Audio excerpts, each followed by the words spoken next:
Hi friends, आज हम study करने वाले हैं कि जैसे भीषण गर्मी पड़ रही है। उस भीषण गर्मी में हमें सुनने को मिल रहा है कि जो हमारे एसी हैं वो ब्लास्ट हो रहे हैं, और एसी ब्लास्ट होने की वजह से बहुत सारे लोगों की जान भी जा रही है, और बहुत सारे नुकसान भी हो रहे हैं। उसको हम क्या रीजंस होते हैं हमारे एसी के ब्लास्ट होने के, और क्या हम उसमें प्रिकॉशंस कर सकते हैं, उन चीज़ों को लेकर हम आज वीडियो बनाए।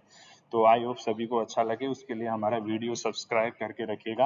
अब हम चलते हैं, इसके जो रीजंस होते हैं, मेनली इसके रीजंस होते हैं कि अपना जो वायरिंग होती है, फॉल्टी वायरिंग हो, उसमें क्या दिक्कत होता है कि जैसे लूज वायरिंग हो जाए, लूज वायरिंग रहे, और उसका जो वायरिंग है वो प्रॉपर ना रहे, उसकी जो लीड है वो प्रॉपर टाइटनेस ना हो।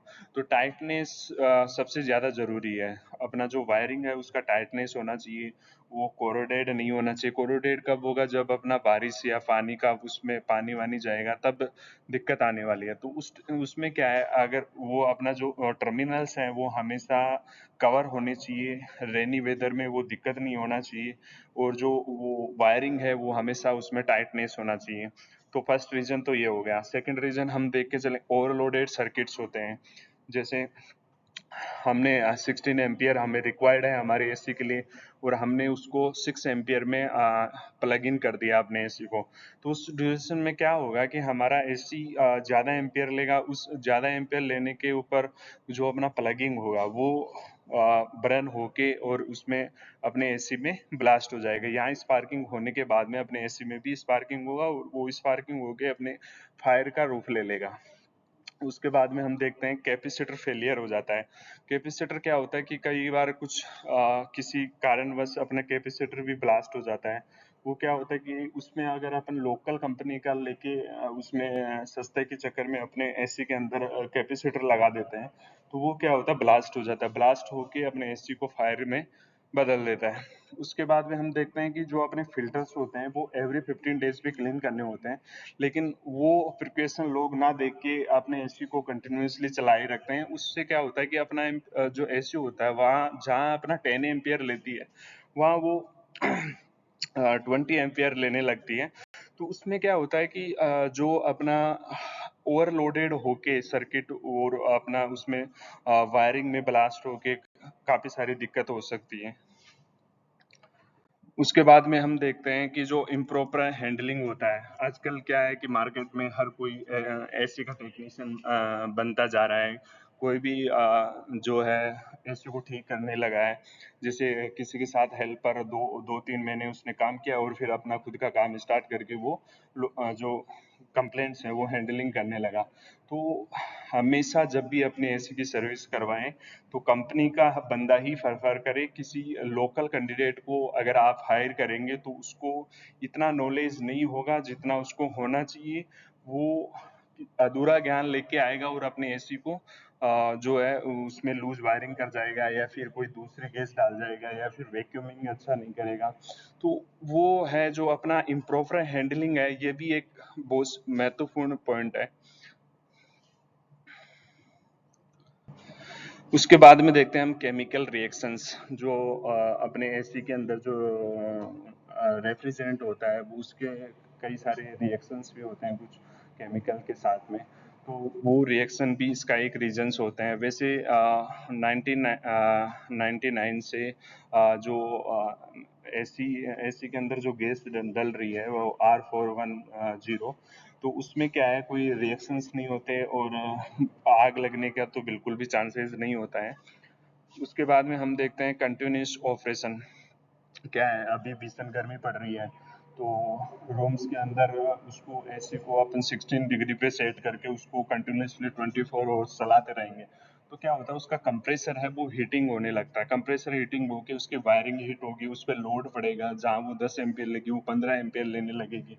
तो वो हीट होके एक तो अपना जो बाहर का ambient temperature 50 degree Celsius already है, और फिर हमने उसका जो टेम्परेचर है वो भी इंक्रीज हो गया। तो उस ड्यूरेशन में क्या है कि उसका जो प्रिकॉशंस है हमें देखना चाहिए कि उसका 16 जो उसको कंटिन्यूसली ऑपरेट ना करके उसको 8 आवर्स से 9 आवर्स ही ऑपरेट करना चाहिए।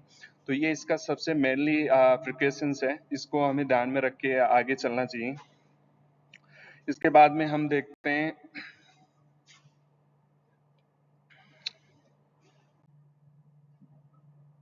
इसके बाद में हम देखते हैं कि जो अपना जो ब्लॉक्ड वेंट्स होते हैं, उनको वेंट्स को हमें चेक करना होता है कि जो वेंट्स हैं वो प्रॉपर उसके ओपन है या नहीं है। अगर ब्लॉकेड हो गए तो उसमें भी दिक्कत आने वाली है। ओवर हीट हो गए, वो जो उसका फ्लो है वो रुक जाता है और उस ड्यूरेशन में क्या है, उसमें आग लगने के चांसेस होते हैं।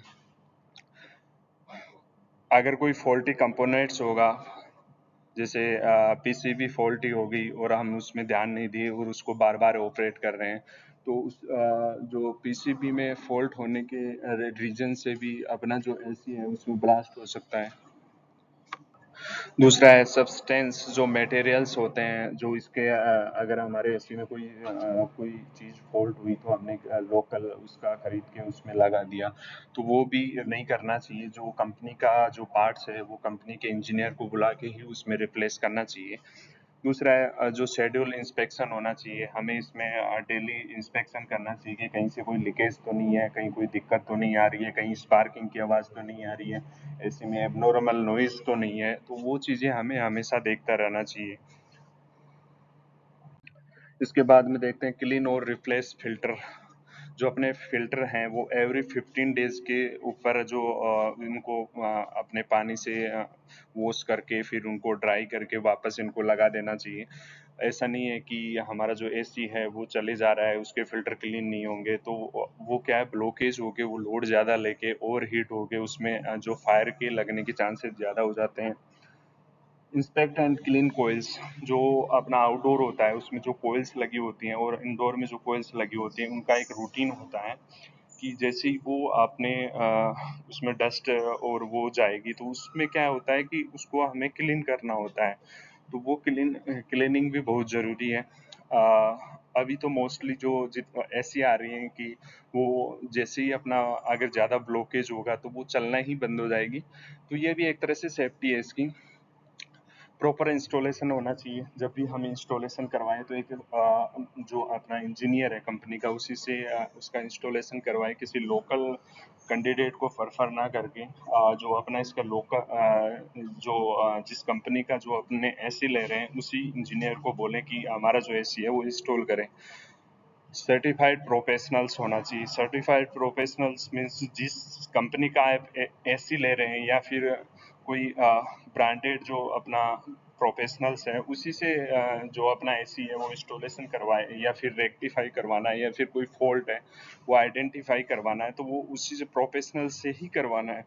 जो लीक चेक करना होता है, अगर हमारे एसी में कोई लीक हुआ, अगर या कोई छोटा मोटा लीक हुआ तो हमें उसी में क्या है, डेली इंस्पेक्शन करना होता है। डेली इंस्पेक्शन करके हमें चेक करना होता है कि इसमें कोई लीकेज तो नहीं है। लीकेज होगा तो हम इंजीनियर को बुला के उसको रेक्टिफाई करवाएंगे। अगर उसको ज़्यादा पेंडिंग रखेंगे तो क्या है, वो एसी में दिक्कत कर सकती है। इसके इसके अलावा हम देखते हैं अवॉइड कंटिन्यूस ऑपरेशन। जो अपना एसी है उसको कंटिन्यूसली नहीं चालू रखना है। उसको ध्यान में रखना है कि जो हमारा एसी है वो उसको रेस्ट भी देना ज़रूरी होता है, नहीं तो वो ओवर हीट होके हमारा जो एसी है उसको नुकसान कर सकता है। इंश्योर प्रॉपर एयर फ्लो होना चाहिए। Make sure vents are not blocked to maintain efficient cooling and prevent overheating. Proper airflow is crucial for safe operation. जो अपने vents होते हैं वो proper working पे होना चाहिए। रेप्यूटेबल मैन्युफैक्चरर्स, जो मैन्युफैक्चर करवा रहे हैं वो रेप्यूटेबल वेरीफाइड होनी चाहिए, सर्टिफाइड होनी चाहिए। रेगुलर अपडेट होना चाहिए। जो ऐसी यूनिट है उसका रेगुलर अपडेशन लेना चाहिए कि वो काम तो सही से कर रहा है, उसमें कोई नॉइज़ तो नहीं आ रही या फिर अन्य कोई दिक्कत तो नहीं है। तो उन चीज़ों का हमें प्रिपरेशन करके हमारे एसी को ब्लास्ट होने से बचा सकते हैं या फिर कोई बड़ा नुकसान होने से बचा सकते हैं। तो ये बहुत ही महत्वपूर्ण चीज़ें जो थी आपको हमने जानकारी दी। Thank you guys, I hope सभी को समझ में आया हो कि हमारी जो एसी ब्लास्ट हो रही है उनके क्या रीजंस होते हैं और उनके लिए हम क्या प्रिपरेशन कर सकते हैं। Thank you guys.